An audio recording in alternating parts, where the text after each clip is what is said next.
So then what's the solution for the younger generation, especially those who are at the earlier stages of their career, when they start to discover that okay, this is what is actually going on, and they're at that phase where they know that they can make a difference eventually, but that will take time, or they'll just give up that No, nothing. they should not give up, because sustainability generation के लिए बची है कि नहीं बची वो अलग बात है, बट जनरेशन को ज़रूर इसके लिए ट्राई करना चाहिए. They should reclaim the word sustainability from the jaw of development somehow. और वो कर सकते हैं, ऐसा नहीं है कि नहीं कर सकते हैं. जैसे कि मैंने आपको बोला, आपको शुरू में आपने बोला था ना, एक डेफिनेशन पूछा था. कभी कोर्ट में देखा है जब जज बोलता है, जब जिरह हो रही होती है तो दूसरा वकील बोलेगा कि जज साहब ये गलत है, वो बोलता है सस्टेन्ड या ओवर रूल्ड. सस्टेन्ड का मतलब you can continue, over ruled का मतलब रुक जाओ. तो ये कुछ ऐसे ही गेम चल रहा है अभी. डेवलपमेंट हमेशा आगे रहेगा और बहुत सारी चीज़ों को ओवर रूल करने की कोशिश करेगा, और ये चलता आया है, चलता रहेगा. जो सस्टेन करने के लिए जो लॉयर्स हैं वो आप जैसे लोग आ रहे हैं. अपनी बात को कितना इफ़ेक्टिवली रख पाते हैं आप, अपने स्किल को कितना अच्छा यूज़ कर पाते हैं. मैं हमेशा नहीं कहूँगा कि लीडर, हमेशा सारे लीडर ही ख़राब होते हैं. कई बार ऐसा हो रहा है, जो मैंने खुद देखा है, कि एक गलत ट्रेंड सेटअप हो गया है कि यंगर जनरेशन भी आकर के अपने को सकम कर जाता है, अपने को सरेंडर कर देता है. अरे यार कुछ नहीं हो सकता, तो इसलिए कुछ नहीं हो सकता, जो हो रहा है करने दो. इस चीज़ से आप बचिएगा, क्योंकि हो सकता है eight micro level. Not just that कि वो उनको दिख रहा है, वो उनको फील भी कराया जाता है कि कराएंगे ना. आपको हमने अपना एग्जाम्पल दिया था, आप हिंडाल्को में, आप बिलीव नहीं करोगी, मैं इकलौता इन्वायरमेंटल इंजीनियर था. मैं एक प्रॉब्लम में आ गया था कि मेरे पास कोई काम नहीं होता था. इवेंचुअली बहुत सारी चीज़ें घटित हुई और मेरे हेल्थ पे भी इम्पैक्ट आया. लेकिन मैं बोलूँ, ये थैंक्स टू बिरला कल्चर, वहाँ से जो मैंने सीखा वो फिर मैं दुनिया भर में जहाँ भी 10 जगह काम किया और डिफरेंट सेक्टर में काम किया, वो मेरे काम को आया. तो मैं आपके इस डायलॉग को मैं ले जाऊँगा कि अपने कैरेक्टर को बिल्ड करिए. ये बहुत ही अच्छा अपॉर्चुनिटी है जब जहाँ पे रेजिस्टेंस है, और उसमें अपॉर्चुनिटी भी है. आपको बहुत सारे ऐसे लीडर मिलेंगे, जैसे मैं अगर ये बात कर रहा हूँ, मेरे साथ कोई काम कर रहा है तो वो चाहेगा कि अच्छा हो. तो अच्छे लीडर्स भी मिलेंगे. बहुत जल्दी गिव अप एकदम नहीं करना है, काम करिए, करते जाएंगे, रास्ता बनेगा. और अगर स्पिरिचुअली भी कहा गया है ना, काम करते जाइए, रास्ता खुलेगा. छोड़ना नहीं है, और नेगेटिव माइंडसेट में नहीं जाना है कि कुछ नहीं हो सकता. ओके. लगता है मैं आपको सेटिस्फाई कर पाया आपके क्वेश्चंस को, या कोई अंतिम क्वेश्चन है आपका? अंतिम question is linked with spirituality. तो if we see sustainability not linked to environment, but just a word in itself, so how can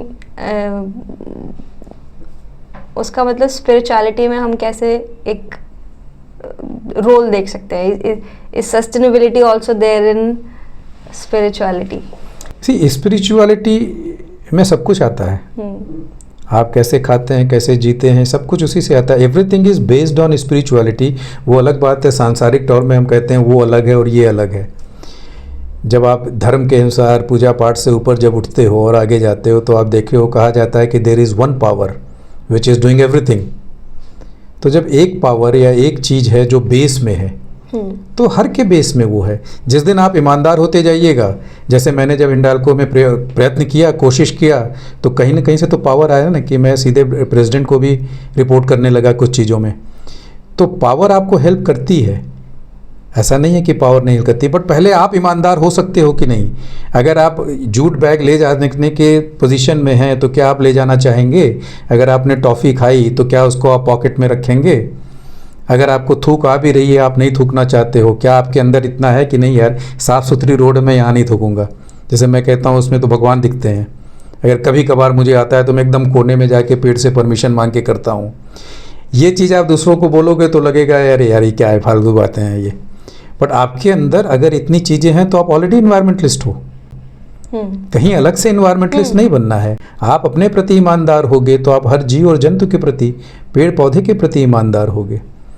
तो सस्टेनेबिलिटी एनवायरनमेंट अलग से देखने का नहीं है. इसी को तो जब आया 90s में सस्टेनेबल डेवलपमेंट या ISO, उन्होंने बोला इंटीग्रेट करो, साथ में लेके चलो. कि अगर आप एक प्लांट में पानी खर्च कर रहे हो तो कितना पानी लगेगा, उसके सोर्सेज में हम कितनी कमी करके एफिशिएंट बना सकते हैं, उसका ट्रीटमेंट क्या करेंगे. अभी क्या होता है, प्लांट पहले लग जाने तो फिर देखते हैं ट्रीटमेंट कैसे करना है, और बाद में देखेंगे कि बढ़िया वाला कोई चीज़ लगाते तो पानी कम खर्च होता। ये बेसिकली लॉस भी है इंडस्ट्रीज़ का या इंफ्रास्ट्रक्चर प्रोजेक्ट में, बट देखने का नज़रिया अलग है। जो स्पिरिचुअल वे से अगर आप देखोगे तो प्रॉब्लम ही नहीं है। इसीलिए आप देखो जो स्कैंडिनेवियन कंट्रीज़ हैं, उन्होंने सिर्फ भगवान को ऐसे नहीं लिया, उन्होंने इंटायर प्रकृति को ही ले लिया वैसे, क्योंकि वो बेस है प्रकृति पर। उनको पता है अगर ये गया तो मैं भी गया। हमारे भारत में क्या है, स्पेशली अगर देखोगे अभी एग्जिस्टेंशियल इशू नहीं बना है, अब धीमे धीमे बनना शुरू हुआ है। तो अभी भी लोग क्या है, प्लेन वाले लोग चले जा रहे हैं हिल्स में, धीमे धीमे हिल्स को वो ख़राब कर देंगे, फिर हिल्स भी गया, अब आपको कहाँ मिलेगा। तो स्पिरिचुअलिटी के बिना तो संभव ही नहीं है। First you have to become a good human, that is what spirituality says. आप गुड ह्यूमन बनो तो क्यों नहीं, फिर तो आप प्रकृति के साथ ही चलोगे ना। तो जब आप उसका हाथ पकड़ोगे तो प्रकृति भी हाथ पकड़ेगी। अभी वो क्या कहती है, मुझे रास्ता दो, जैसे रिसेंटली उत्तराखंड में आया पानी, उसने क्या बोला, मेरा रास्ता है ये, तो मैं तो जा रही हूँ। अब हमने बोला बहुत खतरनाक है, इतना ऐसा हो गया, त्रासदी हो गई। त्रासदी तुम्हारे लिए हुई, बट उसके लिए क्या है, उसने तो नेचुरली अपना रास्ता पकड़ा ना। अगर उसका रास्ता आप छोड़ के रख दो तो कोई दिक्कत नहीं है। तो ह्यूमन सेल्फिशनेस में अगर चला जाएगा तो स्पिरिचुअलिटी से दूर होता जाएगा, उसकी डिसीजन मेकिंग ख़राब होगी। डिसीजन मेकिंग ख़राब होगी तो बहुत ज़्यादा से ज़्यादा सेल्फिश होता चला जाएगा। तो spirituality is all about selfless, it is all about helping, living harmoniously, and that is what environment and sustainability is talking about. I hope I could answer to your things. Wow, That's it was a great listening Thank to you. you and you answering my questions. Thank you, Sakshi. If I could really answer your questions, क्योंकि unending है, तो maybe in some other day, Yes. on some other podcast, we can talk more about it. For sure. Thank you very much. Thank you.